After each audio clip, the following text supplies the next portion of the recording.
Good afternoon, ladies and gentlemen, and welcome to the Daily Friends Show. I am your host, Nicholas Lorimer, joined today by Mr. Hermann Pretorius. Hermann, how are you doing? I'm doing all right. Just before we started the show, Nick sort of made me aware of the fact that Pretoria will shortly be reaching evaporation temperatures. So I'm fine for now. I mean, I'm still mostly liquid and solid. Indeed, the warm days are here. And we are also joined by Sara Gon. Sara, how are you?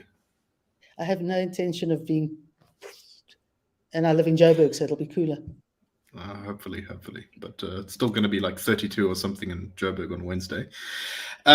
Right, let's get started off with news concerning us from the USA. So, expropriation without compensation, the government's plan in the expropriation bill to basically be able to take away people's property and then not have to pay them for it, has been flagged as a major risk to South Africa's democracy at a congressional hearing that was held in the United States last week. There were many comments and there was input from a variety of organizations and American politicians, but Congressman John James said it perhaps best when he said, there is no country in the world that has remained democratic after removing its population's private property rights, and I remain concerned about the ANC's democratic drift away from constitutional rule. Herman, what do you make of this? Is this going to change things in South Africa? What's the impact of the US Congress criticizing EWC? In the battle of ideas, any form of pressure is welcome. And, you know, any opportunity to exert influence, grab headlines, start conversations, put opponents in difficult positions, that's the sort of the vehicle that one has. And in the past, there have been successful attempts to get the United States talking about expropriation without compensation in South Africa. And it always has an effect. It is a difficult thing to balance when you're in the battle of ideas, that we are dealing with the ANC, who are intense ideologues, but there are also ideologues with something of an ego, or ideologues with something of a pragmatist streak in some cases. The point is that if you get enough people to call your chosen political opponent out on their mistakes, the chances are that that will affect your opponent in some way. Even apartheid, the insularity of apartheid, couldn't survive global condemnation and the judgment of the international community. It matters. Does it shift the needle? Yes. Does it shift the needle into the green zone? Of course not. But it is welcome that someone like John James, who is, I think, were he a South African, I think he would be quite at home in the Institute of Race Relations, the moderate middle. He is a Republican from Michigan, so a Republican from a purple state. He's, I think, someone to take seriously. And the fact that this conversation happens in the most important legislative body in the world, whether we like it or not, whether we appreciate it or not, the fact is that whatever pressure can come is useful. Now, Lady Pandor has responded to this. We've heard rumblings through back channels, through diplomatic channels, of responses to this. So these things matter, and it is welcome. And I think one of the hopeful consequences of this is it's very important that we get moderate voices in the American political sphere to take seriously the concerns that we have. We all remember when Trump tweeted about farm murders. That was very good in one sense because it took a topic of great importance to a level of saliency that it didn't have before.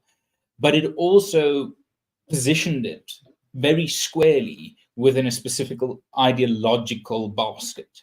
And someone like John James is, I think, of that persuasion, of that accessibility on the American political spectrum that could be a foot in the door to get broader acceptance into the American moderate middle and the influence that might come from there. So I welcome it.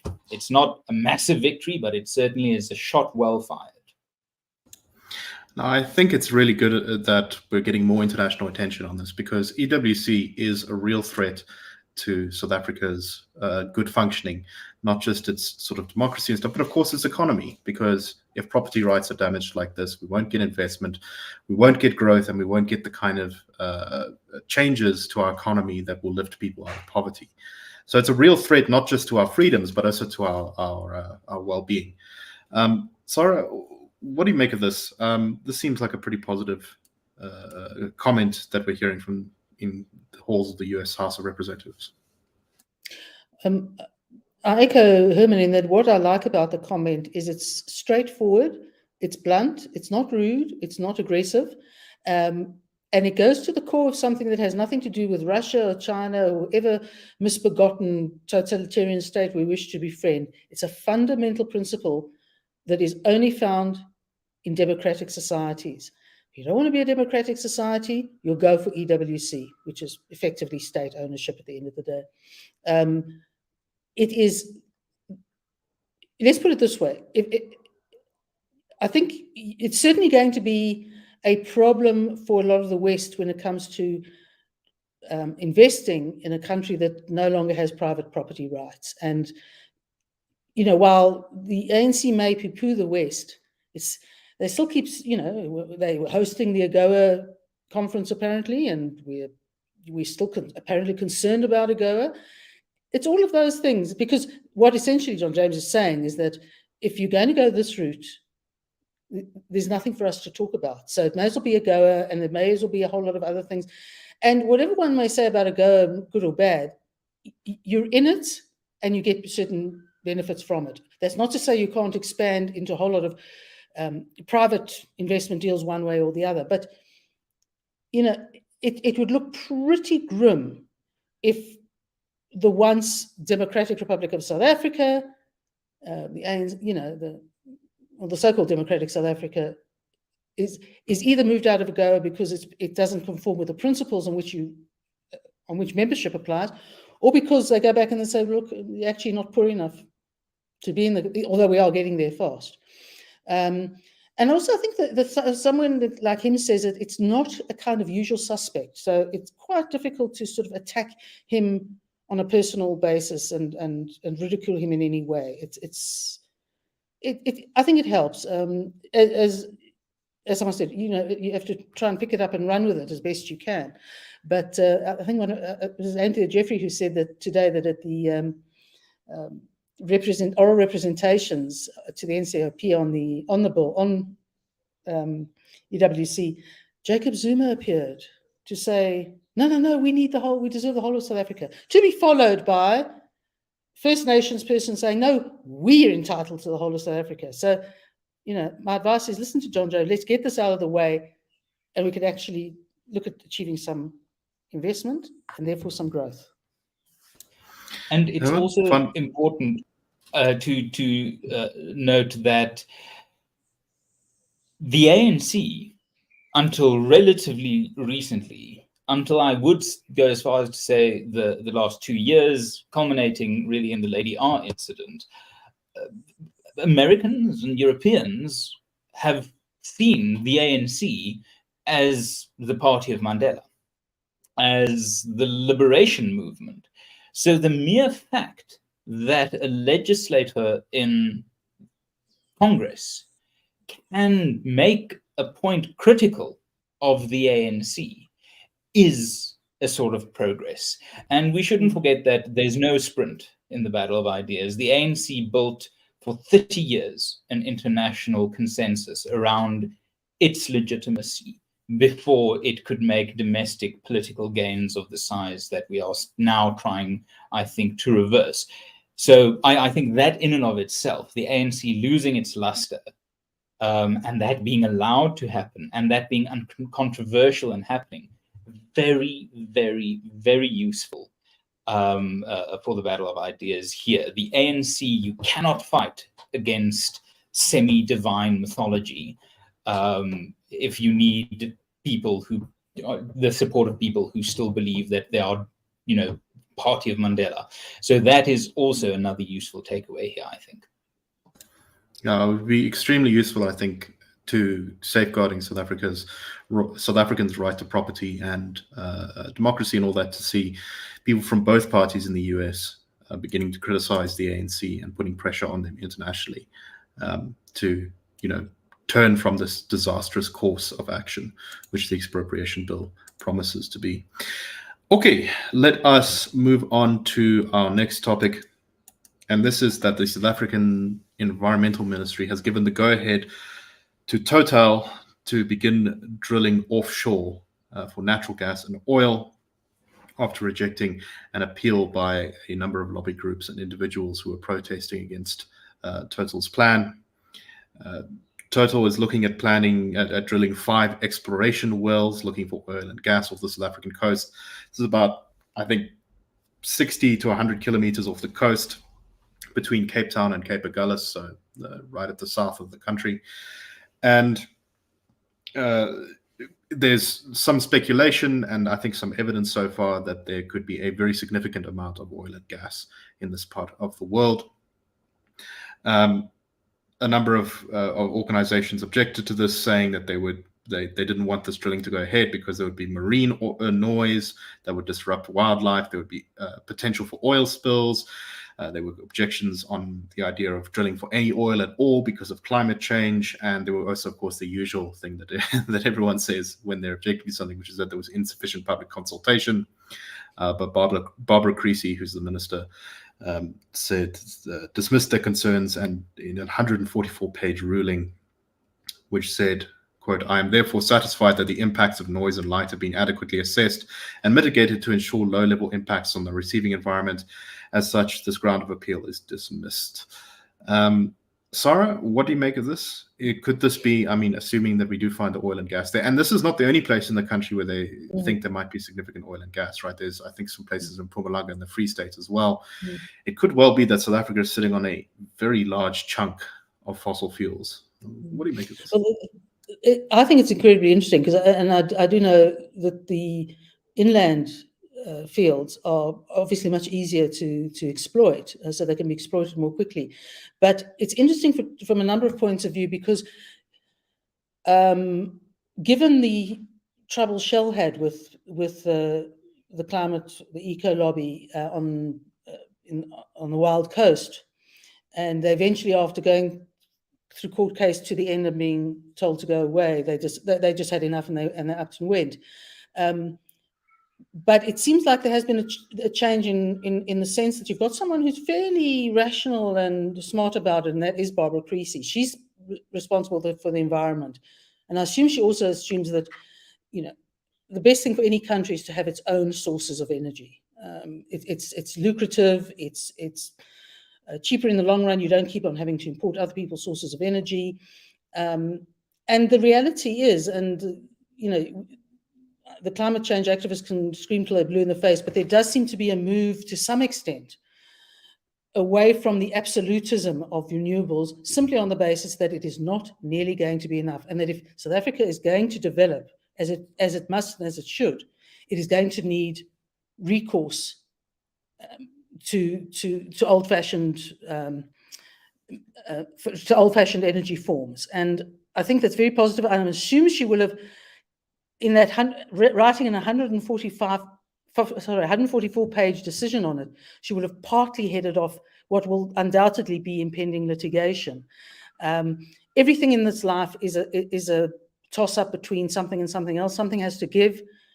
And if we don't just want to be a completely failed state in the long run, or we want to come back from being a failed state, the idea of harvesting fossil fuels is critically important. And as I think I've effectively said, you'd rather have the big companies harvesting these resources because they have so many obligations on them by virtue of their global reach and their size, than have some, nonsense little outfit you don't know anything about, who doesn't feel compelled to abide by the same rules pertaining to the ecology. I think it's a very good sign. We'll just have to see whether they can withstand any legal pressure from a usually very well-resourced climate activist environment. So, Herman, we've seen a very big battle across the country in, I would say, the last year or so between the kind of environmental groups and the sort of renewables lobby and the fossil fuels lobby have kind of clashed with each other. I'm not quite sure who we can say if there's one figure who leads the renewables lobby, but the fossil fuels lobby is definitely, I think, being led at this point by Gwedemantashe, who recently said that all of the oil and gas around South Africa could give us an 8% growth rate to GDP. And he seemed to be pinning all of the country's hopes and maybe the ANC's hopes on the idea that we can just start pumping all of this oil and gas out of the ground. It will save the country from the disastrous economic policies that his party has inflicted upon it. I mean, I think that there's something in that, but also I think that there's, you know, a limit to how far this stuff can go. If they treat oil and gas like they treat mining, and the indications in the oil and gas bill that is going to be proposed soon suggest that may well, in fact, be the government's approach. You know, they're going to do, there's going to be big carve-outs for BE, there's going to be a state carve-out, there's going to be all sorts of restrictions of taxes and things. They may well strangle in the crib this potential, at least medium-term golden goose. Herman, what do you make of all this? It's a difficult thing because there are all the positives. And Sara listed many of them. And Gwede isn't completely wrong in this, in the potential that might come from making use of fossil fuel resource richness.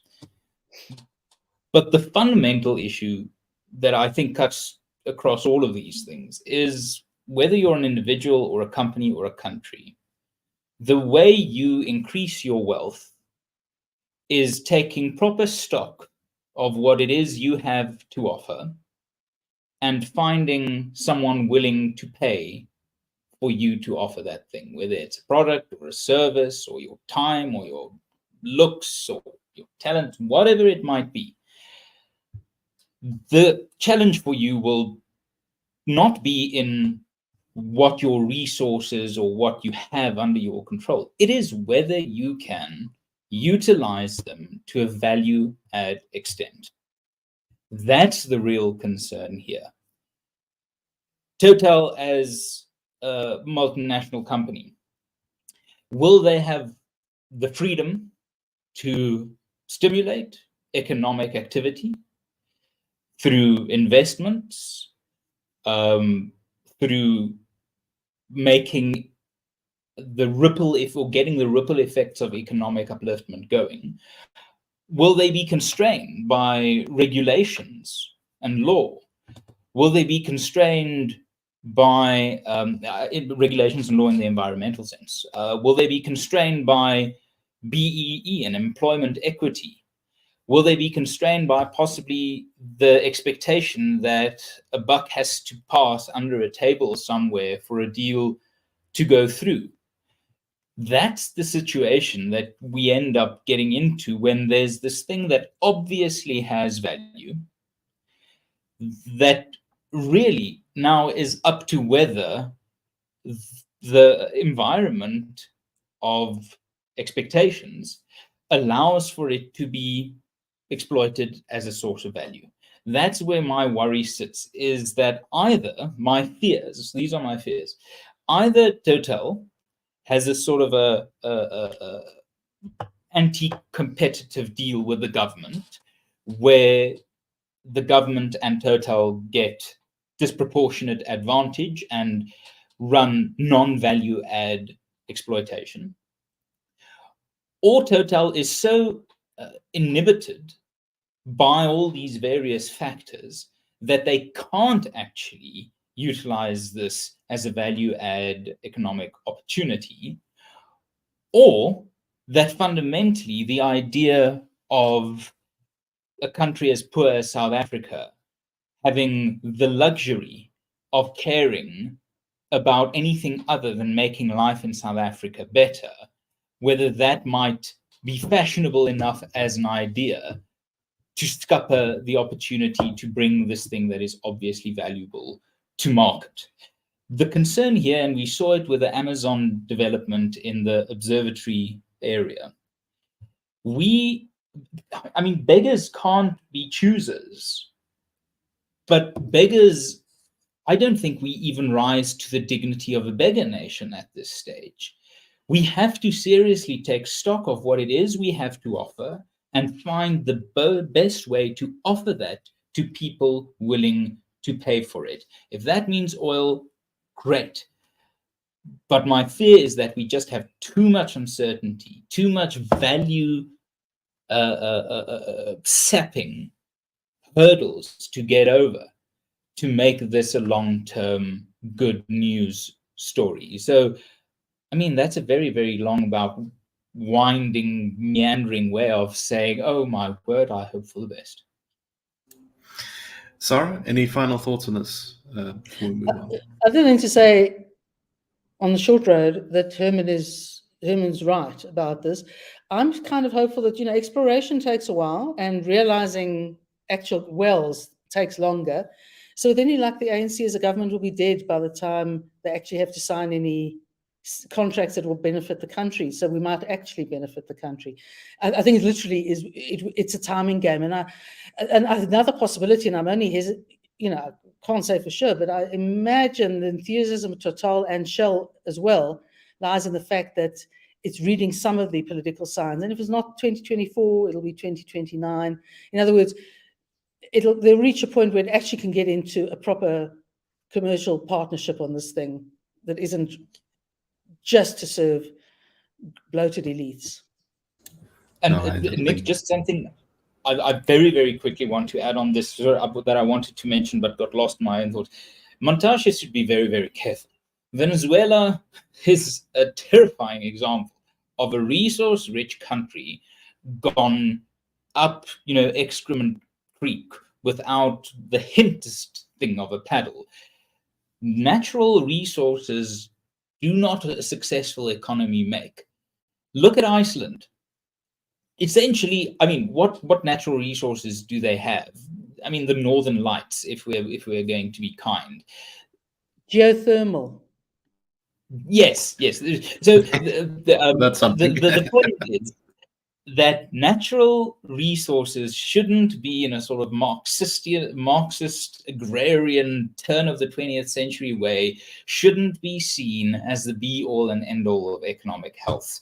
You can have a services economy as London has, as Singapore has, as Hong Kong has, without any natural resources. And you can have all the natural resources that you want, like the Congo and Zambia, well, that's a bit on the up, and Venezuela and Bolivia, and still have awful politics ruin this potential. So by no means should Gwede Mantashe be allowed anywhere near anything that might see him in charge of developing this sort of policy with the bizarre idea that just pointing at oil and saying that's ours will somehow turn a failing economy into a non-failing one. Yeah, exactly. As we all know, Nigeria is a country with no problems where everything is absolutely hunky-dory. Anyway, let us go on to our next topic. And this is one that just keeps coming back up. I think Hermann, actually, last time you were on the show, we talked about this as well. And that is the water situation in Gauteng. And we increasingly seeing sort of, I don't know quite what to call them, very worrying noises from Rand Water and the Water and Sanitation Minister about the state of the province's water infrastructure. So there's been lots of water shortages in both Joburg and Tshwane. Rand Water is blaming the cities for too much consumption, and the cities are basically saying that Rand Water is not supplying enough water, that there's something, they're just not pumping enough. Well, the Minister of Water and Sanitation, Senzo Machunu, has directed Rand Water to begin doing something that is being called load shifting in the water network. And the idea of this is to redirect water flow from areas with lower consumption to areas with higher consumption, to, I guess, balance the water supply more so that there's fewer shortages.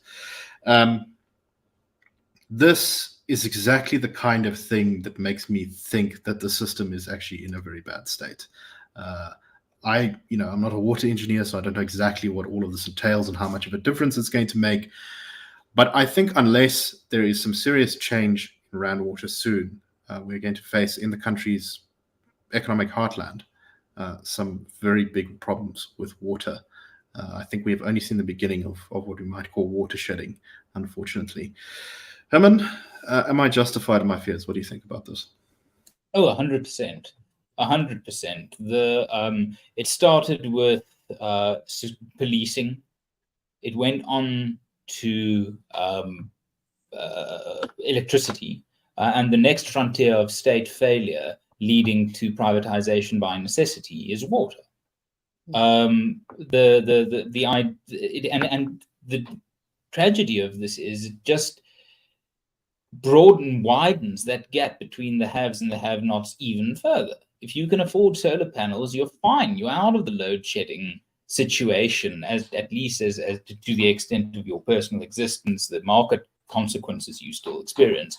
If you can afford ADT or Fidelity or Bull or whoever, you are relatively protected from the pillage and the pandemic of crime. And the next frontier is water. If you are rich enough to sink a borehole, you're going to be probably fine-ish, but as per usual, the people who suffer will be the people who are left behind. And the real tragedy is that this was completely avoidable.